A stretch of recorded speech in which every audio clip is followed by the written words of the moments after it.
pity will is it not our people to bring so much shame upon Destiny awaits.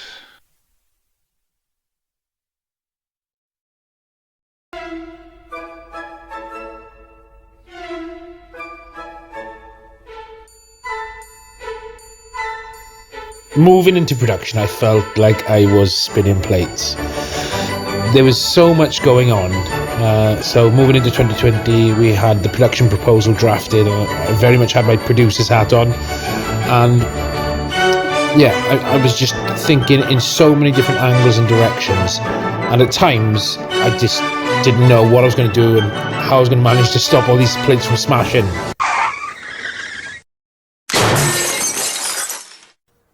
So everything was really gathering pace with the writing, and we were really close now to having a final edit, and I was starting to put together the production proposal, and suddenly COVID struck.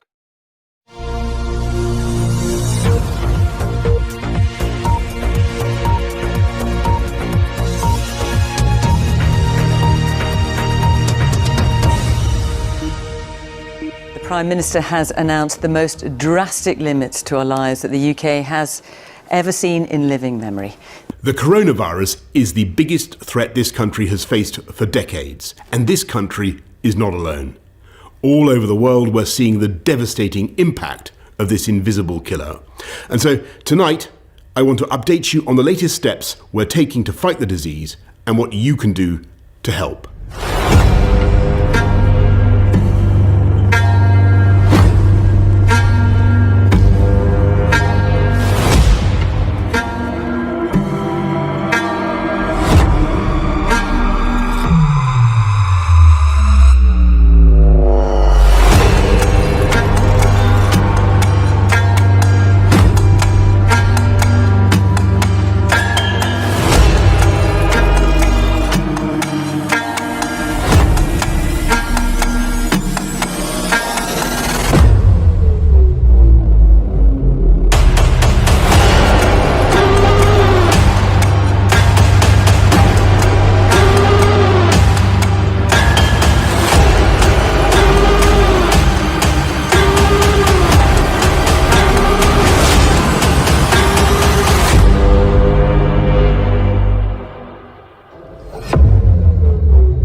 So yeah, COVID struck in 2020 and put everything on stop. But even with such monumental setbacks, it gave us the opportunity.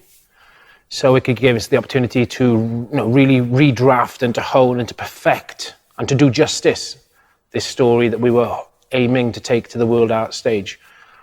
And I just remember Stefan being so passionate when he was fact-checking everything. When we sent the first edition over to him, it's just about 500 pages long, and he read it in 2 days.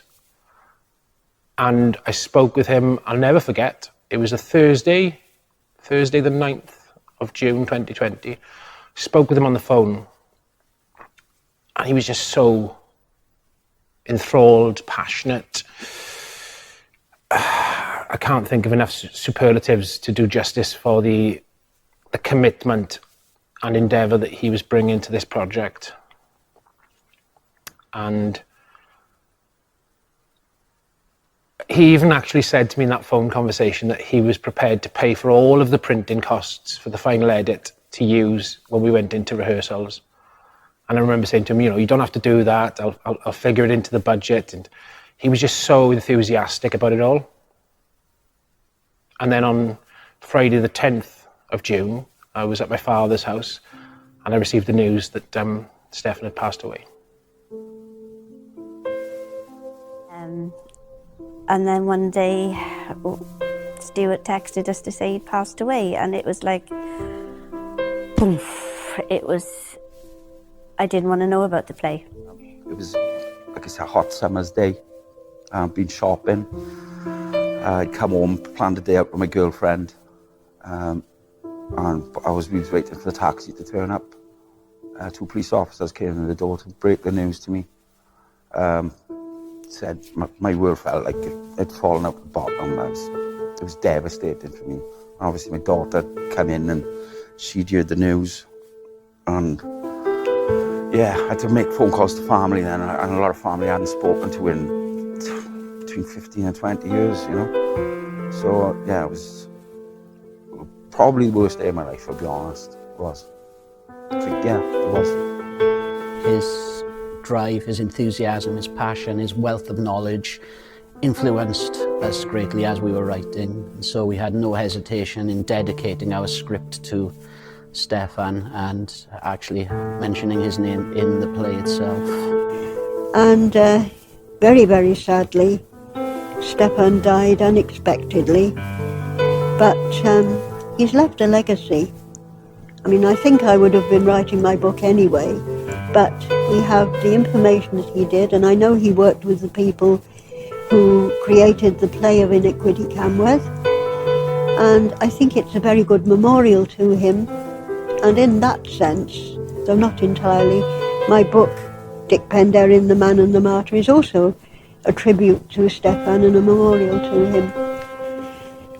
I think I could imagine Stefan 200 years ago, not necessarily being Dic, but certainly being one of his followers, supporters, one of the people who was there when Dic was talking about justice and fair play for everybody.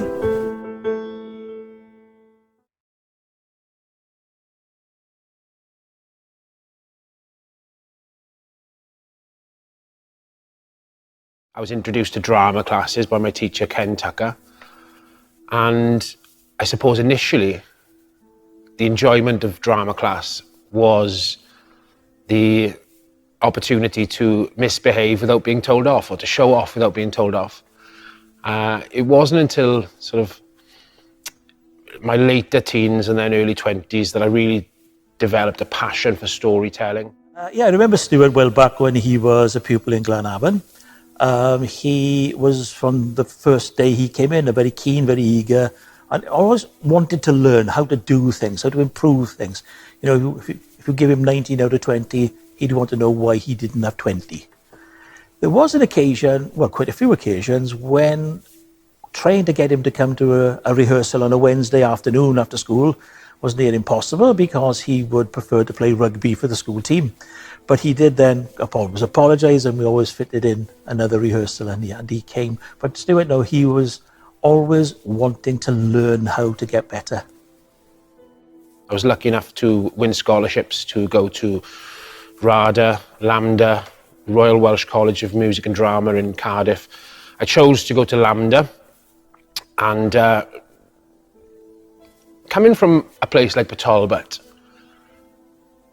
when you say that you want to be the next great stage actor, you know, to tread the boards of the National Theatre and the RSC, it's not an unrealistic dream. When you think, you know, our small, humble steelworking town has produced three of the greatest actors that have ever graced the stage in Richard Burton, Sir Anthony Hopkins and Michael Sheen. To have that ambition as a young man is a very realistic dream. I thought, well, there's something in this young man that can develop. I think that was the true thing, and through the period of time that you were with us in the youth theatre, as it was, you did develop. And as I said, you know, I had serious aspirations and dreams of being the fourth famous son of Talbot, you know. It wasn't a narcissistic dream, I don't think. It was a passion, which, that word in itself, really, passion, is indicative of the community and town of Talbot. You know, what Michael did in 2011 with his street theatre performance of The Passion really showed what the community can do by coming together to celebrate that galvanising spirit that we have through art. And in many ways, I personally feel that Iniquity Camwedd was a continuation, a legacy of that. So, and when we put the world premiere on, it was almost 10 years to the day, I think, actually, to when The Passion was. And we had members of the cast of Iniquity Camwedd who had performed in The Passion in 2011. And it was really important for me to make it a really community-led project, celebrating this pivotal moment of Welsh history and the history of our town in Aberavon. And another one of our famous sons in Richard Lewis, Dic Penderyn. We set up free to attend workshops where members of the public, ordinary people, could come along, learn about the story, which was the most important part, first and foremost. But also they could, from industry experts, learn about stagecraft, learn about set design, set construction, props, masterclasses, wardrobe. And then through these people attending the workshops, we sourced, borrowed, begged, stole, and made the costumes, the props, the set. Needless to say, you know, there were some expenditures in terms of material costs. I tried to foot as much of those bills as I could, and we reached out to local businesses for sponsorship. But it really became this community arts passion project.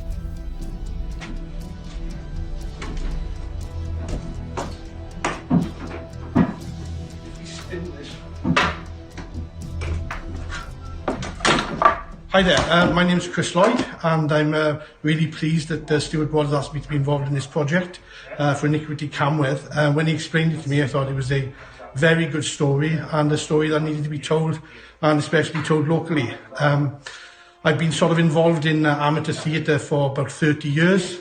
I'm currently the stage manager for Britain Ferry Musical Theatre Company and one of the stage managers for Neath Little Theatre. Britain Ferry Musical Theatre Company have been kind enough to lend us the facility of their rehearsal hall and workshop to build the set for Iniquity Camwedd, or the elements of the set that really need building from scratch. We're building a number of props and bits of furniture, and mainly 6 trucks on wheels which will hold the main stage flats, which will be then painted, and this will allow the stage to be changed quite quickly and efficiently by rotation of sets and moving of the flats. A more modern way which is done now, and really efficient, and hopefully it'll make the set and the production much more fluid. So I stumbled on this project on Facebook, I think it was. It was a great opportunity, especially me, as being someone who's very amateur, especially at the time, in prop making, which I knew I had a passion for. It was this interesting project of a free workshop, which the second I hear free, got to jump at the opportunity.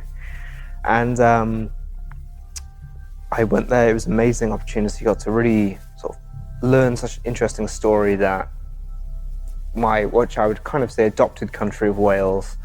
You know, it means so much to this, you know, to the people here, and I guess to me in a way, because I'm sort of, yes, a surrogate. From that opportunity, I was able to find a way to really contribute and actually help, it was such a blessing, as well as not just learning something new, but the idea of joining a community of people who really want to tell a story. I think there's just, for me, that's why this is such a magical, interesting, and enthralling form of work. It's the idea of being able to tell stories that are important to people, important to me, and yeah, I'm really happy that I even got to throw a small droplet of water into the pool of creativity for this amazing project. Suddenly have these workshops in and around the community where we would go in, say, right, we need to build this, we need to build that, we need to paint it, we need to do everything that was asked.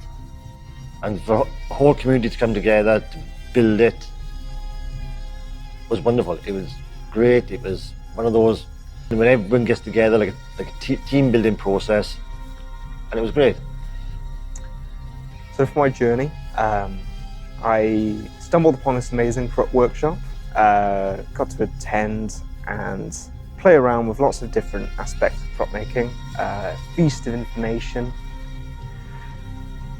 I was given this project, well, I demanded this project, I think gently demanded this project, anything to be a part of something creative and show to myself and others that I really did want to do this. I really wanted to put my creations out there, and I was given a project of puppet making.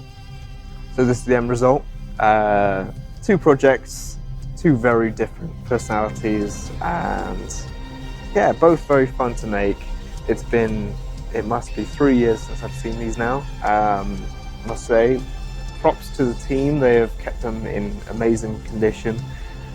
And yeah, I look forward to seeing their lives continue in more creative endeavors in the future.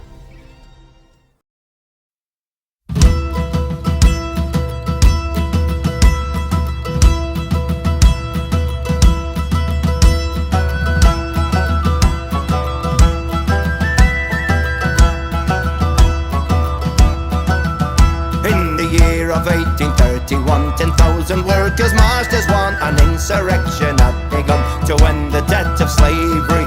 Iron workers and miners came, and labourers to break the chains, united in their common claim. A cloth to match